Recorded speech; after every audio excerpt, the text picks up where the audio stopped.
మార్గశిర మాసంలో లక్ష్మీ అమ్మవారికి ఎంతో ఘనంగా మనం పూజలను ఆచరిస్తూ ఉంటాం. అయితే మార్గశిర మాసంలో లక్ష్మీవార కథ గురించి తప్పనిసరిగా అందరూ తెలుసుకోవాలి, చదవాలి. ఈ కథను విన్నా కానీ, చదివినా కానీ, లేకపోతే ఒకరికి చెప్పినా కానీ చాలా మంచిది. ఇవాళ మన విఎస్ అందరికీ మార్గశిర లక్ష్మీవార వ్రత కథ గురించి తెలియజేస్తున్నాను. పూర్వం కళింగ దేశమందు ఒక బ్రాహ్మణుడు కలడు.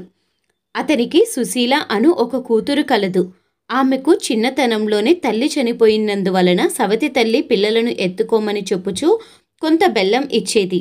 ఆ సుశీల సవతి పిల్లలను ఆడించుచూ ఇంటి వద్ద సవతి తల్లి మార్గశిర లక్ష్మీ పూజ చేయుట చూసి ఆమె కూడా మట్టితో మహాలక్ష్మి చేసి జిల్లెడు పూలతోనూ ఆకులతోనూ పూజ చేసి ఆడుకోమని ఇచ్చిన బెల్లం నైవేద్యంగా పెట్టుచు ఆడుకునేది సుశీల.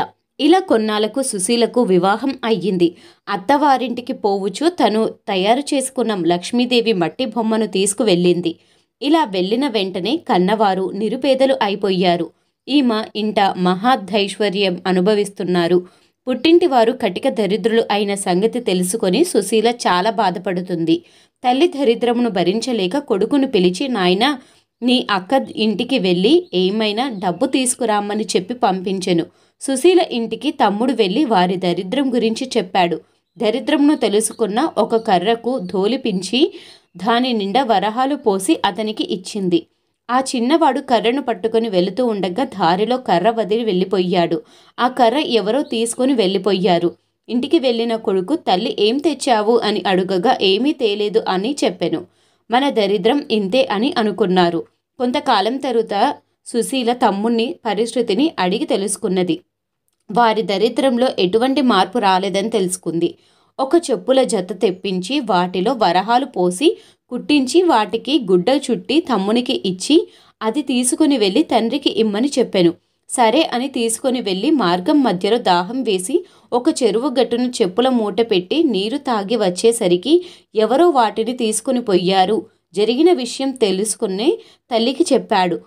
తల్లి జరిగిన దానికి బాధపడి మన దరిద్రం ఇలాగెందుకు ప్రాప్తించిందో అనుకునేను. మరలా కొన్నాళ్లకు కొడుకును పంపిస్తూ ఈసారి అయినా జాగ్రత్తగా తీసుకురమ్మని చెప్పెను. అక్కకు పరిస్థితి ఇదివరకే ఉన్నట్టు ఉందని చెప్పెను. అప్పుడు సుశీల ఒక గుమ్మడి పండు తెప్పించి తొలిచి దాని నిండా వరహాలు నింపి ఆ పండు అమ్మకు ఇమ్మని చెప్పింది. సరే అని తీసుకువస్తూ ఉండగా సాయం సంధ్యలో ఒక చెరువు వద్దకు వచ్చి దానిని గట్టు మీద ఉంచి సాయం సంధ్య వందనం చేస్తూ ఉన్నాడు. ఇంతలో ఒక బాటసారి పండు బాగుందని పట్టుకొని వెళ్ళిపోయాను. కుర్రవాడు గట్టు మీదకు వచ్చి పండు వెతకగా పండు లేదు. ఏమీ చేసేది లేక ఇంటికి వెళ్ళాడు. తల్లి ఏమి తెచ్చితివి అని అడుగగా జరిగినది చెప్పెను. తల్లి విచారించింది. కొన్నాళ్లకు తల్లి ఇంటి దగ్గర పిల్లలను ఉంచి కూతురు దగ్గరికి వెళ్ళెను. తల్లిని చూసి సుశీల వారి దరిద్రమును తెలుసుకొని చింతించి మార్గశిర లక్ష్మీవార నోము నోచిన ఐశ్వర్యం వచ్చునని తెలిచినది.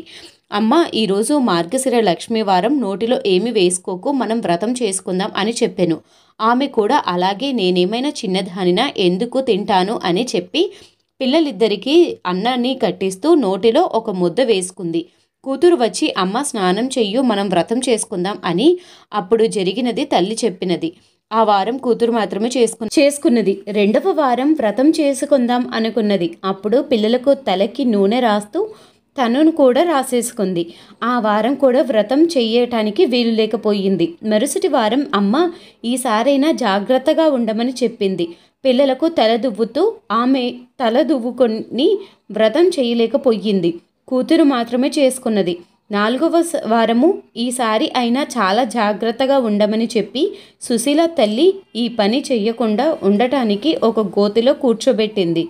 పని అయిన తరువాత అమ్మను తీసుకొని వచ్చి స్నానం చేస్తే పూజ చేసుకుందాం అని పిలవగా తల్లి, పిల్లలు అరటిపండు తిని నేను కూర్చున్న చోట అరటి తొలి వేశారు, నేను తోచక అది తిన్నా అని చెప్పింది.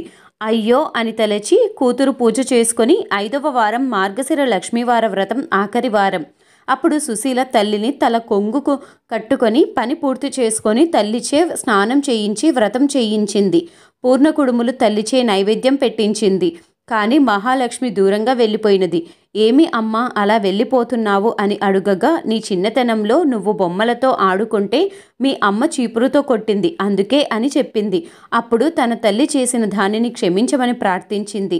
మళ్ళీ నీ తల్లిచే వ్రతం చేయించమని అదృశ్యము అయినది మహాలక్ష్మి. సరే అని మొదటి వారం పులగం, రెండవ వారం అట్లు తిమ్మన్నం, మూడవ వారం అప్పాలు పరమాన్నం, నాలుగో వారం చిత్రాన్నం, గారెలు. పుష్యమాసంలో మొదటి వారంలో పూర్ణ కుడుములను వడ్డించి తల్లిచే నోము చేయించింది.